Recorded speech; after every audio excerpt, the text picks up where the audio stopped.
ஆதியாகமம் அதிகாரம் 30 வசனம் 1.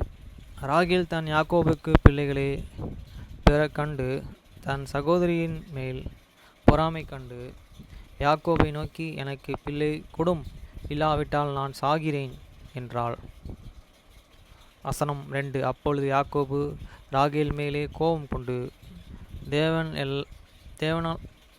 தேவனல்லவே உன் கர்ப்பத்தை அடைத்திருக்கிறார், நான் தேவனா என்றான். வசனம் 3. அப்பொழுது அவள், இதோ என் வேலைக்காரர்களாகிய பில்காளே இருக்கிறாளே, அவள் என் மடிக்கு பிள்ளைகளை பெறவும் அவளாகிலும் என் வீடு கட்டப்படவும் அவளிடத்தில் சேரும் என்று சொல்லி.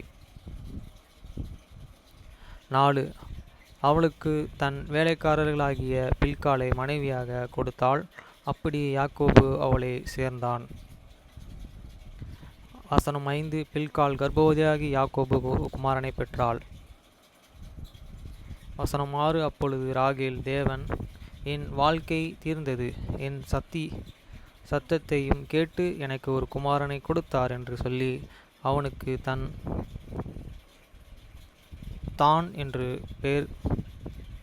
தான் என்று பெயரிட்டாள். வசனம் 7. மறுபடியும் ராகேலின் வேலைக்காரராகிய பில்காள் கர்ப்பவதியாகி யாக்கோபுக்கு 2ஆம் குமாரனை பெற்றாள். வசனம் 8. அப்பொழுது ராகேல், நான் மகா போராட்டமாய் என் சகோதரனுடனே போராடி மேற்கொண்டேன் என்று சொல்லி அவனுக்கு நப்தலி என்று பெயரிட்டாள். வசனம் 9. லேயாள் தன் பிள்ளைகளை பெறுகிறது நின்று போனதை கண்டு தன் வேலைக்காரராகிய சில்பாளை அழைத்து அவளை யாக்கோபுக்கு மனைவியாக கொடுத்தாள். வசனம் 10. லேயாள் வேலைக்காரியாகிய சில்பாள் யாக்கோபுக்கு ஒரு குமாரனை பெற்றாள். அப்பொழுது லேயாள் ஏராளமாகிறதென்று சொல்லி அவனுக்கு காத் என்று பெயரிட்டாள். வசனம் 12. பின்பு லேயாளின் வேலைக்காரியாகிய சில்பாள் யாக்கோபுக்கு 2ஆம் குமாரனை பெற்றாள். அப்பொழுது லேயாள், நான் பாக்கியவதி, ஸ்திரீகள் என்னை பாக்கியவதி என்பார்கள் என்று சொல்லி அவனுக்கு அசர் என்று பெயரிட்டாள். வசனம் 14. கோதுமை அறுப்பு நாட்களிலே ரூபன் வயல்வெளியிலே போய் துதியும்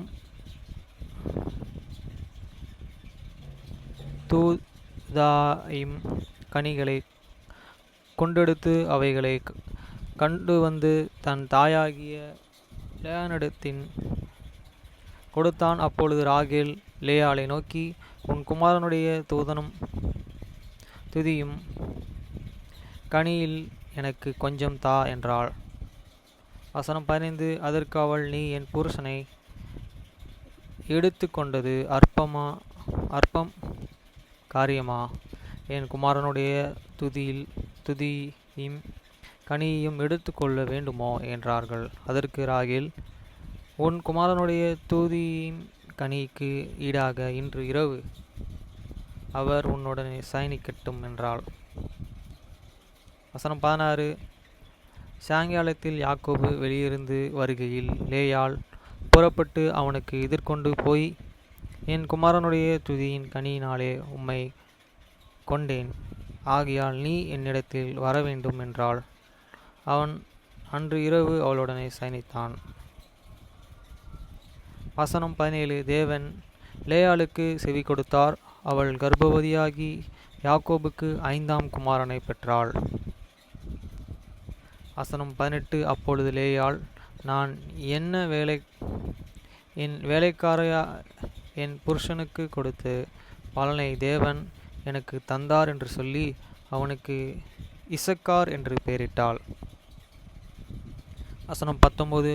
அப்புறம் லேயாள் கர்ப்பவதியாகி யாக்கோபுக்கு 6ஆம் குமாரனை பெற்றாள். வசனம் 20.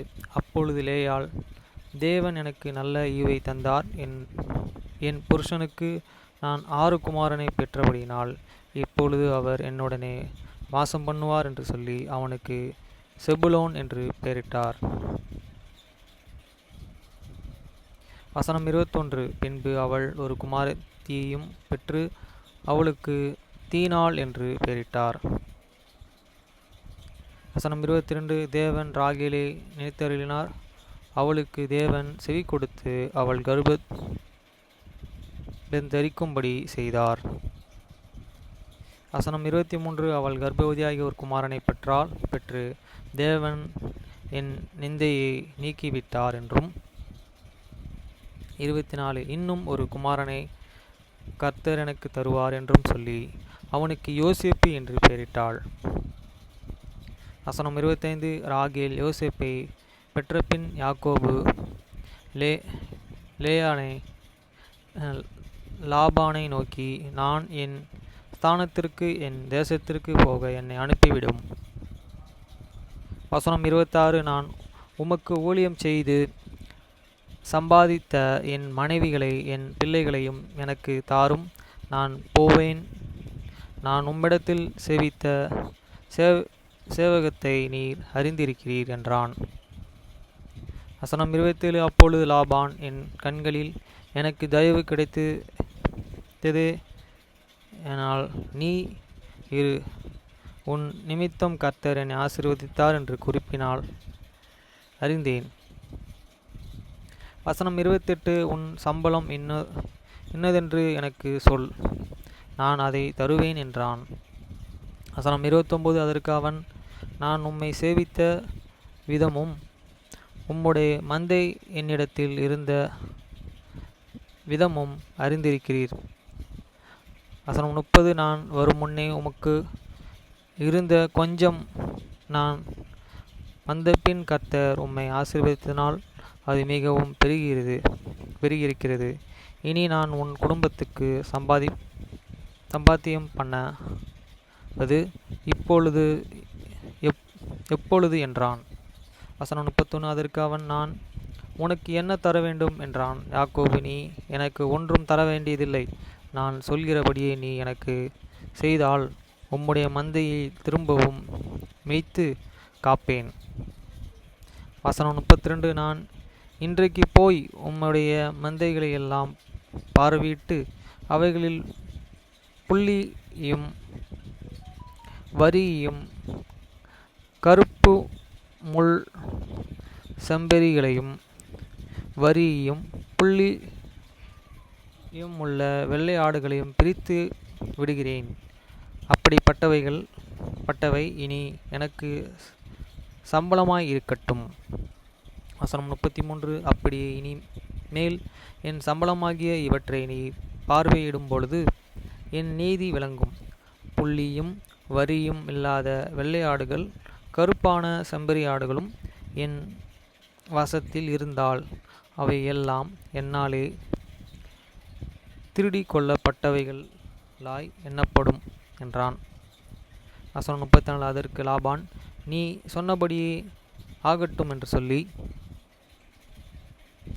வசனம் 35. அந்த நாளிலே கலப்பு நிறமும் வரியுமுள்ள வெள்ளையாட்டு கெடாக்களையும் புள்ளியும் வரியும் உள்ள வெள்ளை ஆடுகள் யாவையும் சற்று வெண்மையாகவும் கருமையும் உள்ள செம்மறி ஆடுகள் யாவும் பிரித்து தன் குமாரரிடத்திலே ஒப்புவித்து.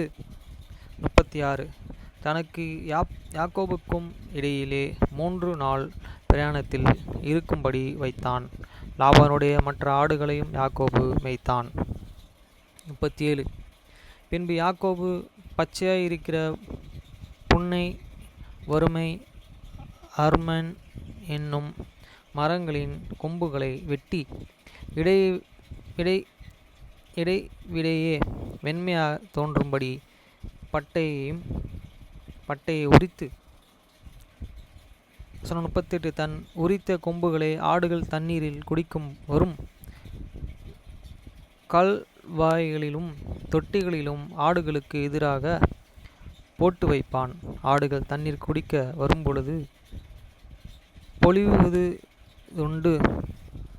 39. ஆடுகள் அந்த கொப்புகளுக்கு முன்பாக பொழிந்துபடியினால் அவைகள் கலப்பு நிறமுள்ளதும் புள்ளியுமுள்ளதும் வரியும் உள்ளதுமான குட்டிகளை போட்டது.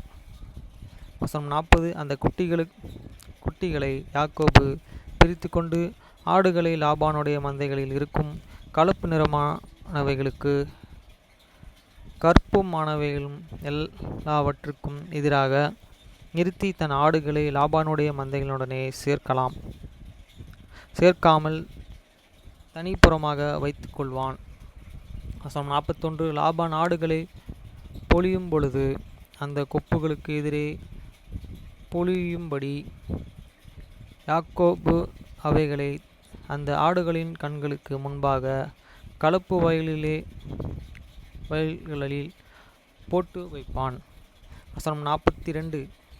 பலவீனமான ஆடுகள் பொழியும் பொழுது அவைகள் போடாமல் இருப்பான். அதனால் பலவீனமானவைகள் லாபானையும் பலமுள்ளவைகள் யாக்கோபையும் சேர்ந்தன. வசனம் 43. இவ்விதமாய் அந்த புருஷன் மிகவும் வித்தியாசம் அடைந்த திரளான ஆடுகளுக்கு வேலைக்காரர்களும் ஒட்டகங்களும் கழுதைகளும் உடையவனானான்.